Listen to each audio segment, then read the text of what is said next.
हर जुबान में जहर से डूबे नश्तर जैसे बोल फूटते थे गुड़िया संस्था के संस्थापक अजीत सिंह के लिए, लेकिन आज उसी जुबान से तारीफ के बोल फूटते हैं।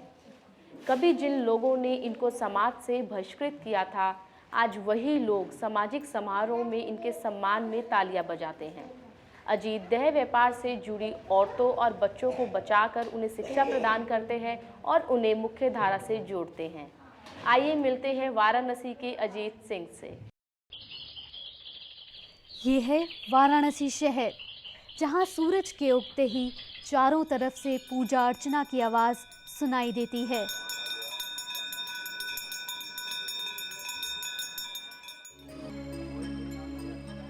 इस शहर का नाम प्राचीन वेदों में भी लिया जाता है और यहाँ की धरती पर कबीरदास और उस्ताद बिस्मिल्लाह खान जैसी बड़ी हस्तियों ने जन्म लिया है। वहीं वाराणसी की छोटी गलियों में रहने वाला एक आम आदमी अजीत सिंह समाज सेवा करके वाराणसी जैसी पवित्र नगरी का नाम रोशन कर रहा है। अजीत 17 साल की उम्र से ही निस्वार्थ भावना से बिना किसी की मदद लिए वैश्यावृत्ति में पड़ी महिलाओं और बच्चों को छुड़ाने का काम करते हैं। इन्होंने अपने बुलंद हौसलों की बदौलत एक एसओएस की महिला मंजू से भी शादी की। दोनों ने मिलकर गुड़िया संस्था का निर्माण किया। इस संस्था का मुख्य उद्देश्य नाबालिग लड़कियों को वैश्यावृत्ति की काली छाया से बचाकर उन्हें शिक्षा प्रदान करना है। इनको समाज सेवा करते हुए अब 23 साल से भी ज्यादा हो गए हैं। इनकी संस्था 450 मानव तस्कर के खिलाफ 200 से भी ज्यादा मामलों की लड़ाई लड़ रहे हैं। जब मैं कॉलेज के सेकेंड ईयर में था, उसी वक्त लगभग मैं 17 साल का था। एक अपने कज़न की शादी में मैं आया था अपने गांव पर, और वहां पर मैंने देखा एक तवाइफ को नाचते हुए, प्रोग्राम करते हुए शादी में, पूरी रात का नाचना उसका और लोगों का अश्लीलता से पेश आना। मतलब ये कुल मिला के मुझे बहुत अटपटा लगा। मतलब कि मुझे लगा कि क्या यही सभ्यता है, क्या यही सिविलाइज सोसाइटी है, और कैसे हम तफरी ले सकते हैं एक दूसरे के ऊपर कदम रख कर, कैसे एक दूसरे के लाशों के ऊपर चल सकते हैं। और मेरा दिमाग बिल्कुल घूम गया, और मैं उसी वक्त पूरी रात मैंने उसका इंतज़ार किया, और नाचने के बाद जब वो कमरे में जा रही थी तो मैंने उसको रास्ते में रोक लिया। मैंने बोला, भाई अगर मैं तुम्हारे बच्चे अडॉप्ट कर लूँ तो हंसने लग गई, और खैर हंसना लाजिम था, हंसने लगे। सोचा बच्चा है, क्या बोल रहा है। लेकिन फिर मैंने उसको फॉलो किया, मैंने 4 साल तक फॉलो किया उसको, और वो भी थक गई। फिर मैं 91 में उन बच्चों को अडॉप्ट कर अपने घर ले आया, इसी घर में मैं ले आया, और फिर उसको यहाँ रखा, थोड़ा पढ़ाया लिखाया। करीब 1.5 साल तक थे यहाँ पर, लेकिन 1.5 साल बाद फिर बच्चे चले गए। ये पूरा एफर्ट फेल हो गया हमारा। उसके कई कारण हो सकते हैं, अब वो ज़्यादा समझ में आता है। उस वक्त तो एक जोश था कि कुछ करना है तो भाई करना है, मतलब कि वो फिर प्लस और माइनस कुछ नहीं देखा हमने, और हमने ना समाज को देखा ना कुछ देखा, लेकिन वो हमने किया। लेकिन ये भी कहना ज़रूरी है कि वो मेरे जीवन का सबसे दुखदाई समय था, सबसे टफ टाइम था मेरे लाइफ का, क्योंकि घर से, समाज से और हर जगह से आपको बहिष्कृत किया गया, और ये कहा गया भाई ये क्या काम है, ये कौन सा सोशल वर्क होता है, और कोई सोशल वर्क करो, इन्हीं के साथ क्यों करते हो। मैंने कहा भाई मैं तो समझता हूँ कि जब कोई नहीं इनके साथ कर रहा है, इससे ज़रूरत है। और मैंने पूरे देश में नहीं जाना कि कोई इनके साथ काम कर रहा है। हमें तो हर दिन काम कर अपने आप सीखना पड़ा, हमें कोई सिखाने वाला नहीं मिला इसके लिए। तो कुल मिलाकर हमने फिर फैसला लिया, जब फेल हो गया पूरा हमारा कार्यक्रम, 1.5 साल बाद वो बच्चे चले गए, तो हमने सोचा कि रेड लाइट एरिया जाकर वहाँ काम शुरू करते हैं। इतनी मेहनत में तो मैं और बड़ा काम कर सकता था, वरना इन 3 बच्चों के चक्कर में पूरे समाज, पूरे घर से बहिष्कृत हो गया मैं। तो फिर मैं रेड लाइट एरिया जाकर शुरू किया मैंने काम, और वहाँ भी बहुत प्रॉब्लम की। वहाँ पर आपको घुसने की जगह नहीं, और आप सामाजिक काम की बात करो तो लोग हंसने वाले, आपको हाथ पकड़ कर खींचने वाले, आपको ख़रीदने वाले लोग। मतलब कि इससे जूझता रहा मैं। और ये कुल मिला जुला कर मैं समझता हूँ कि ये 92 वगैरह में मैंने एफ़र्ट शुरू किया, और फिर 93 आते आते फिर मैंने गुड़िया संस्था बनाई, एक रजिस्टर्ड संस्था बना। मैंने समझा कि और उसको इंस्टीट्यूशनाइज़ कर करना पड़ेगा, ठीक से करना पड़ेगा। तो 93 में गुड़िया रजिस्टर्ड किया मैंने, और फिर मैंने वहाँ पर एक बाल केंद्र की शुरुआत की रेड लाइट एरिया में। वही रेड लाइट एरिया के सड़क पर मैं स्कूटर पर बैठ कर पढ़ाता था। सब लोग हंसते थे, बोलियाँ बोलते थे, कुछ भी करते थे, लेकिन मैं वहाँ पर तटस्थ पड़ा रहता था। बिल्कुल स्कूटर के ऊपर, मैं तो सड़क पर रहता था, हमें कोई जगह भी नहीं थी। स्कूटर के ऊपर बैठकर उसी रोड पर, वहीं पर दलाल ग्राहकों को बुला रहे हैं, औरतें बुला रही हैं और ग्राहक जा रहे हैं और कस्टमर आ रहे हैं, जो भी है वो वहीं पर मैं बैठा अपना काम करता रहता था 2-4 बच्चों के साथ ही। और ये चलता रहा प्रक्रिया, बहुत स्लो प्रोसेस है, कोई शॉर्टकट नहीं है इसमें। सिर्फ पढ़ा देने से भी कहीं मैं एजुकेटेड प्रोस्टिट्यूट्स तो नहीं बना रहा हूँ मैं। मतलब ये बहुत बड़ा सवाल मेरे अंदर चोट करने लग गया और यही हकीकत हो रहा था। मैंने देखा कि हम पढ़ा लिखा रहे हैं, जब लड़की 10-12 साल 14 साल की हो रही है तो दलाल और जो दबाव बनाकर उसकी माँ के ऊपर उन लड़कियों को धंधे में उतार देते थे। लेकिन हमने सोचा फिर हम कर क्या रहे हैं, बेसिकली पढ़ा लेना और फिर HIV और कॉन्डोम की बात कर देना, ये तो समस्या का समाधान है नहीं कहीं ना कहीं। फिर हम लोगों ने रीथिंक किया और हमने समझा कि जब तक इस पूरे इस ढांचे को नहीं तोड़ा जाएगा, जहाँ की औरतें गुलाम हैं इन दलालों की, मानव तस्करों की और कोठे मालिकों की, और इस पूरे रैकेट को नहीं तोड़ा जाएगा, नहीं लड़ा जाएगा, तब तक तो कोई रिहैबिलिटेशन, कोई पुनर्वास हो ही नहीं सकता। इसको हम लोग ध्यान में रखकर आगे बढ़ने लगे और इसी प्रक्रिया में फिर हम लोगों ने नागर समाज को हमने जोड़ा। बृहद नागर समाज का मतलब सिविल सोसाइटी का हमने संगठन बनाया, लोगों को जोड़ा। हमने कहा कि भाई क्या हो रहा है, सब लोग इसमें सहयोग करिए, अकेले तो हम वहाँ कुछ नहीं कर सकते थे। इसे एक बड़े कैनवस पर इस पूरे गेम को रखना था हमको। और इसी प्रक्रिया में हम लोगों ने 2005 में करीब 5-6 हज़ार लोगों को लेकर मैं उसमें रेस्क्यू ऑपरेशन किया, जिसमें करीब हम लोगों ने 50 लड़कियों को निकाला बनारस के रेड लाइट एरिया से।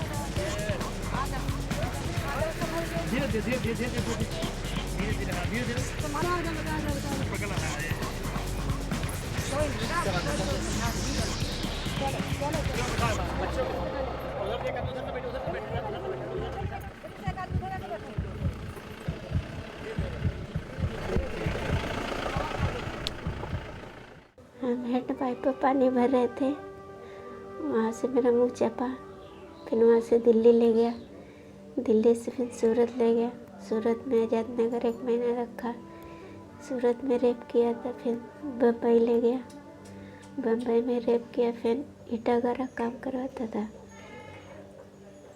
कितना टाइम आप उन लोगों के चुंगल में फंसी थी? 3 महीने। 3 महीने कभी आपने उनको बोला नहीं कि आप मेरे को मेरे वहीं पर छोड़ दो, मेरे माँ बाप के पास ले चलो? बोला था। क्या कहा फिर उन्होंने? कह रहे नहीं ले जाएंगे।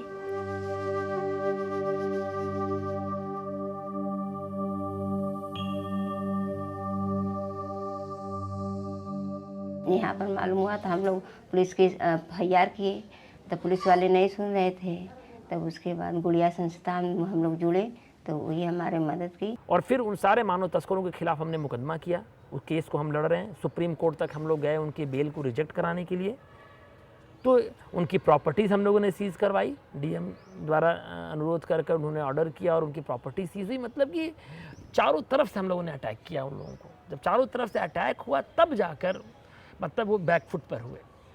मतलब उनकी प्रॉपर्टी सीज़ हो रही है, वो जेल जा रहे हैं, उनको बेल नहीं मिल रहा है, उनको सज़ा मिलने जा रही है। तो ऐसी प्रक्रिया में और मतलब कि वो बैकफुट पर गए और हम लोगों की एक बहुत बड़ा एक पैराडाइम शिफ्ट हुआ, जिसको कहते हैं पैराडाइम शिफ्ट। तो पूरे काम का पैराडाइम शिफ्ट यही था कि नागर समाज का जुड़ना, सिविल सोसाइटी का जुड़ना और इन दलालों का बैकफुट पर जाना।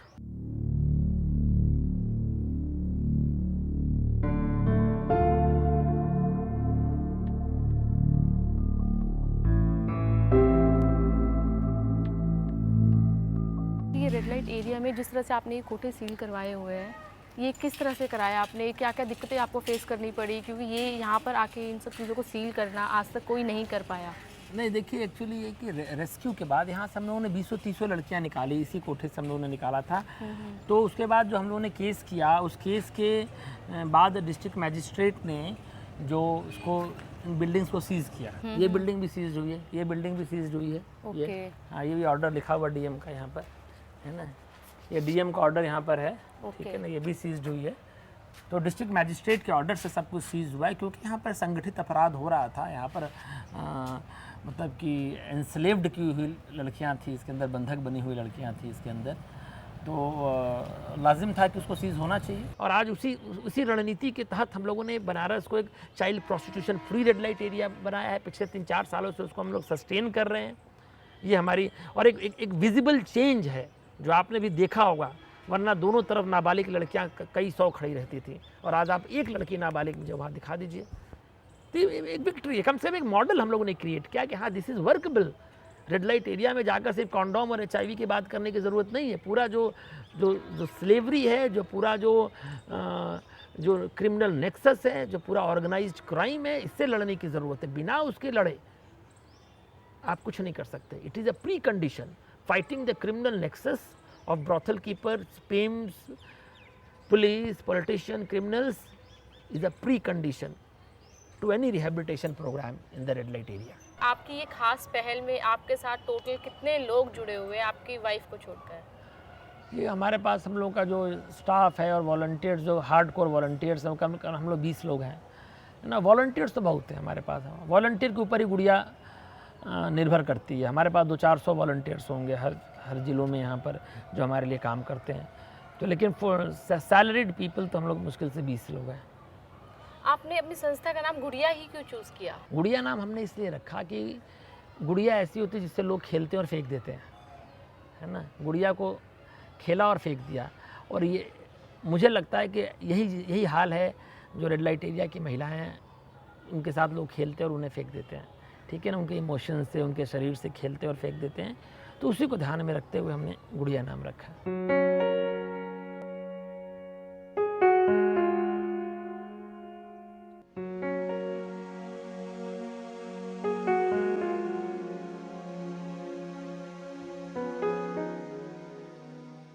आपको ये काम शुरू किए हुए 23 साल हो चुके हैं।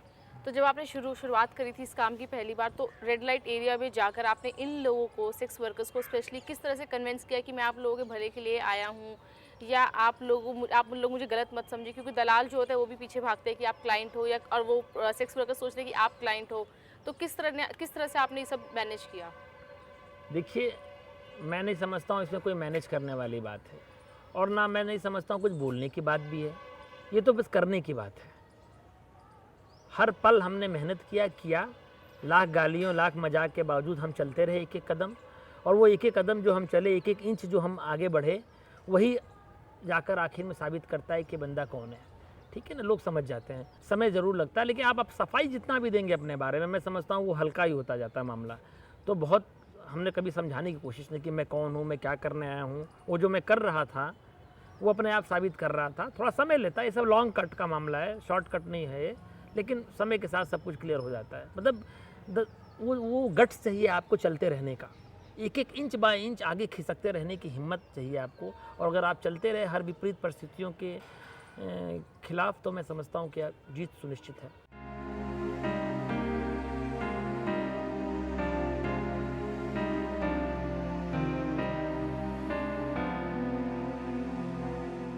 वक्त हो चला है एक छोटे से ब्रेक का। ब्रेक के बाद हम जल्द हाजिर होते हैं।